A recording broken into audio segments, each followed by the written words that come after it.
번씩 나누어서 교독합니다.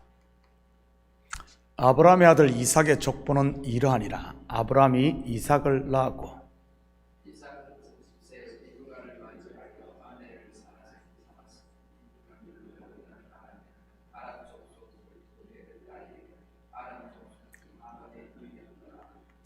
이삭이 그의 아내가 임신하지 못하므로 그를 위하여 여호와께 간구하매 여호와께서 그의 간구를 들으셨으므로 그의 아내 리브가가 임신하였더니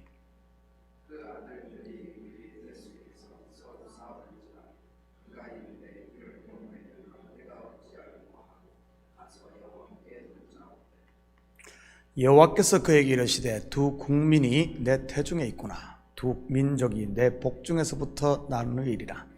이 족속이 저 족속보다 강하겠고 큰 자가 어린 자를 섬기리라 하셨더라.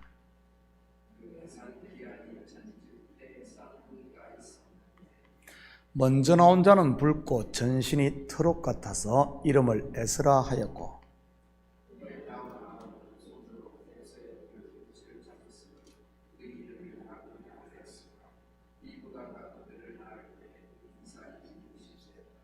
아멘. 좋은 아침입니다. 창세기는 크게 세 부분으로 나눌 수 있습니다. 1장은 창조시대, 아담부터 노아까지는 태고시대, 그리고 아브라함부터 요셉까지는 족장시대로 말이지요. 그리고 이 족장시대를 대표하는 인물이 아브라함과 이삭과 야곱입니다. 그런데 이 족장들 이야기의 핵심 주제는 전부 아들을 낳는 이야기입니다. 성경에서 아들을 낳는다는 의미가 무엇이라고 했습니까? 자기의 대를 잇기 위함인가요? 물론 그런 의미도 있습니다. 그렇지만 성경에서 아들을 낳는다는 의미는 전부 예수 그리스도와 연결되어 있는 것입니다. 물론 그리스도는 인생들에게 영생의 문인 것이고요. 그런데 이 세 명의 족장은 모두 쉽게 아들을 낳지 못합니다. 지금까지 공부한 아브라함은 하나님의 약속을 받고서도 25년이나 기다려야 했지요. 그리고 이삭을 낳습니다. 그의 아들 이삭도 예외는 아니고요. 리브가를 아내로 맡고 20년 동안이나 아들을 낳지 못했습니다. 그러다가 이삭이 하나님께 간구함으로 임신하게 되었고요. 다음에 이어질 야곱의 이야기도 그가 사랑했던 아내 라헬이 불임이지 않습니까? 물론 나중에는 하나님이 그녀를 생각하심으로 아들을 낳게 됐고요. 이것은 우리의 구원이 내 힘으로 되는 것이 아닌 오직 하나님의 은혜로 됨을 보여주는 것입니다. 사도 바울은 에베소 교회에 보낸 편지에서 이 은혜를 선물이라고 소개하고 있음을 보게 됩니다. 확인합니다. 에베소서 2장 8절 9절입니다. 너희는 그 은혜에 의하여 믿음으로 말미암아 구원을 받았으니 이것은 너희에게서 난 것이 아니요 하나님의 선물이라. 행위에서 난 것이 아니니 이는 누구든지 자랑하지 못하게 함이라. 그렇다면 구원받은 성도가 자랑해야 하는 것이 무엇이겠습니까? 갈라디아서 6장 14절입니다. 그러나 내게는 우리 주 예수 그리스도의 십자가 외에 결코 자랑할 것이 없으니 그리스도로 말미암아 세상이 나를 대하여 십자가에 못 박히고 내가 또한 세상을 대하여 그러하니라. 바로 나를 위해 자기를 내어주신 예수 그리스도를 자랑해야 하는 것이지요. 베드로 사도 또한 그의 첫 번째 편지를 통해 성도를 부르신 하나님의 목적이 바로 이와 같음을 소개하고 있는 것을 보게 됩니다. 베드로전서 2장 9절입니다. 그러나 너희는 택하신 족속이요 왕같은 제사장이요 거룩한 나라요 그의 소유된 백성이니 이는 너희를 어두운 데서 불러내어 그의 기이한 빛에 들어가게 하신 이에 아름다운 덕을 선포하게 하려 하심이라. 저는 우리 식구들이 이제는 어둠의 일을 벗고 우리에게 주어진 빛의 일들을 감당할 수 있기를 축복합니다. 그분이 우리에게 행하신 놀라운 일, 곧 복음을 전하는 일 말이지요. 아들을 보면 그 아버지를 알 수 있습니다. 이것은 성도들도 마찬가지인 것이지요. 빛을 비추는 성도는 빛의 자녀임에 틀림없습니다. 그렇다면 어둠을 비추면 누구의 아들이겠습니까? 당연히 어둠의 자식인 것이지요. 여러분 스스로 주위를 한번 둘러보시기 바랍니다. 주위의 사람들이 그리스도를 자랑하고 복음을 전하는 사람인지, 아니면은 나를 칭찬하고 높여주는 아부를 일삼는 사람인지 말이지요. 그들 입에 감사와 찬양이 가득한지, 아니면은 불평과 원망 그리고 수군수군하는 험담이 가득한지 말입니다. 내 스스로 내 얼굴을 볼 수는 없습니다. 나를 보기 위해서는 거울이 있어야지요. 사람의 마음을 비추는 거울이 무엇이겠습니까? 바로 내 가까이에 있는 사람들인 것입니다. 돌다리도 두드려 가라는 속담이 있듯 항상 자신을 좀 살피며 살았으면 좋겠습니다. 그래야 곁길로 빠지지 않고 하늘 가난을 향해 바로 갈 수 있으니까요. 지금까지 우리는 아브라함을 통해 말씀하시는 복음을 들었다면, 이제부터는 이삭을 통해 말씀하시는 하나님의 사랑 이야기를 들어보도록 하겠습니다. 22절입니다. 그 아들들이 그의 태 속에서 서로 싸우는지라 그가 이르되 이럴 경우에는 내가 어찌할꼬 하고 가서 여호와께 묻자온대. 20년 동안 잉태치 못하던 리브가가 이삭의 강구로 임신을 하게 되지요. 그런데 한 태 속에서 심상치 않은 일이 일어납니다. 아브라함의 이야기에서도 비슷한 일이 일어났지 않았습니까? 여종 하갈을 통해 낳은 아들 이스마엘과 본처인 사라를 통해 낳은 아들 이삭 사이에 불화 말이지요. 한 집안에서 말입니다.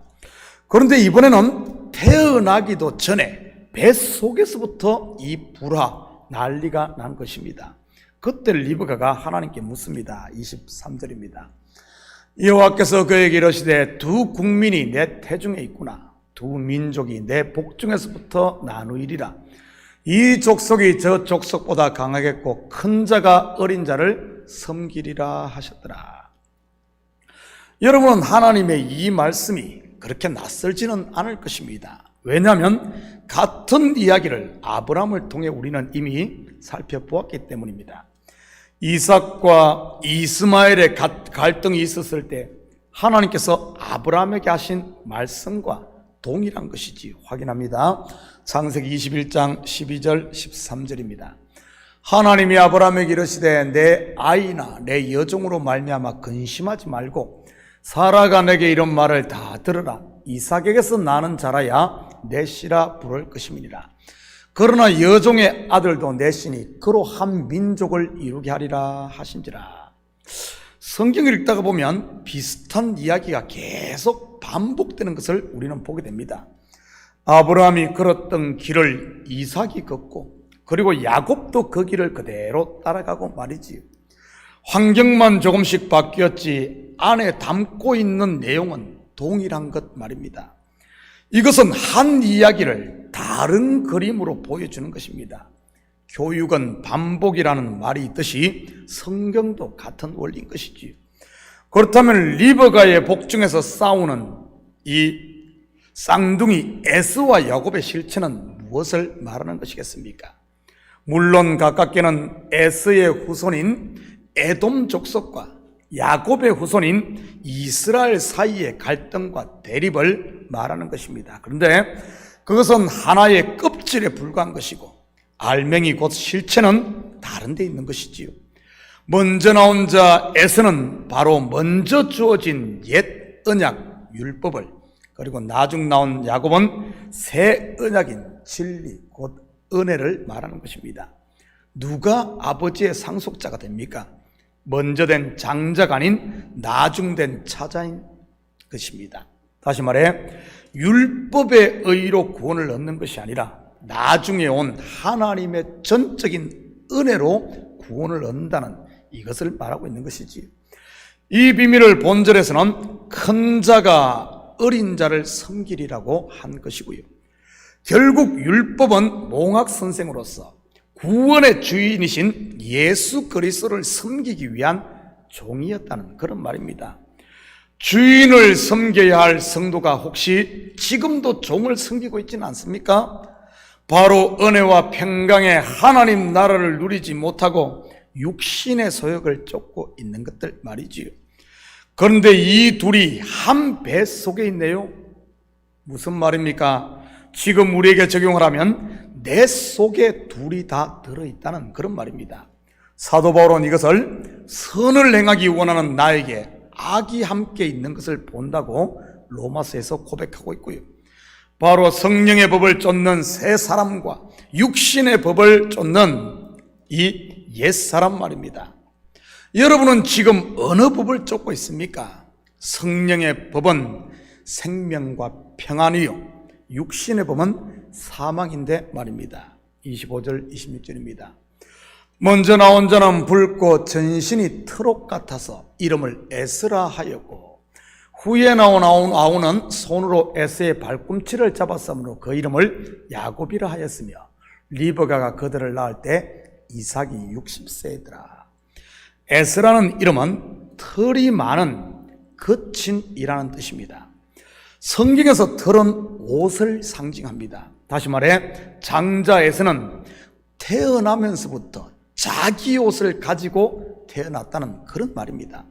마치 아담과 하와가 선악과를 따먹고 눈이 열려 자기들의 벌거벗은 것을 알자 무화과 나무 잎으로 스스로 옷을 해입은 것과 같은 것이지요. 그에 비해 동생 야곱은 어떻습니까? 털이 없는 매끈매끈한 사람이었습니다. 영적으로 무슨 의미겠습니까?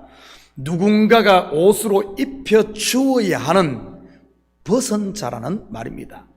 나중에 보면 그 야곱의 벗은 몸이 어떻게 입혀지죠? 어머니 리브가가 염소를 잡아 그 털로 입혀줍니다. 그로 인해 차자했던 그가 장자가 되어 아버지의 축복과 상속을 받게 되고요. 물론 염소털 곧 짐승의 가죽은 아담과 하와를 입혔던 가죽옷, 즉 그리스도의 옷을 상징하는 것입니다. 그리고 야곱의 뜻은 발꿈치를 잡는 자 또는 속이는 자라는 뜻입니다. 발꿈치를 잡는 자, 어디서 들어본 표현 아닙니까? 창세기 3장 15절입니다. 내가 너로 여자와 원수가 되게 하고 내 후손도 여자의 후손과 원수가 되게 하리니 여자의 후손은 내 머리를 상하게 할 것이요 너는 그의 발꿈치를 상하게 할 것이니라 하시고, 여기서 여자의 후손의 발꿈치를 상하게 할 존재가 누구죠? 뱀, 곧 사단, 마귀입니다. 속이는 자 또한 거짓의 아비, 마귀를 일컫는 표현 아닙니까? 그렇다면 야곱이 사탄, 마귀라는 뜻일까요? 그런 의미라기보다는 율법 아래 매여 있다는 그런 말입니다. 이처럼 자기의 욕심, 곧 율법 아래에서 종로로 타던 야곱이 어떻게 되죠? 야복 강가에서 천사와 씨름하다가 환도뼈가 위골됨을 통해 그 이름이 더 이상 야곱이 아닌 이스라엘이라는 새 이름을 받게 됩니다. 환도뼈는 생식기와 연결된 단어로 아브라함으로 말하면 할례를 받았다는 뜻이고요. 옛사람 야곱이 죽고 새 사람 이스라엘로 다시 태어난 것이지요.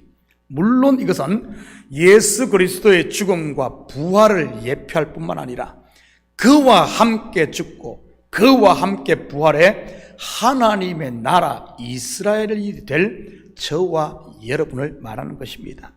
사랑하는 성도 여러분, 오늘 하루도 에서나 야곱에만 머물지 마시고 믿음의 선한 싸움을 통해 나는 죽고 예수로 다시 살아 이스라엘이라는 새 이름, 곧 하나님의 나라로서 그리스도의 정인으로 예수의 십자가를 자랑하고 하나님 행하신 그 큰 일을 선포하는 이런 빛의 자녀로 사는 복된 하루가 되시기를 예수님의 이름으로 축복합니다.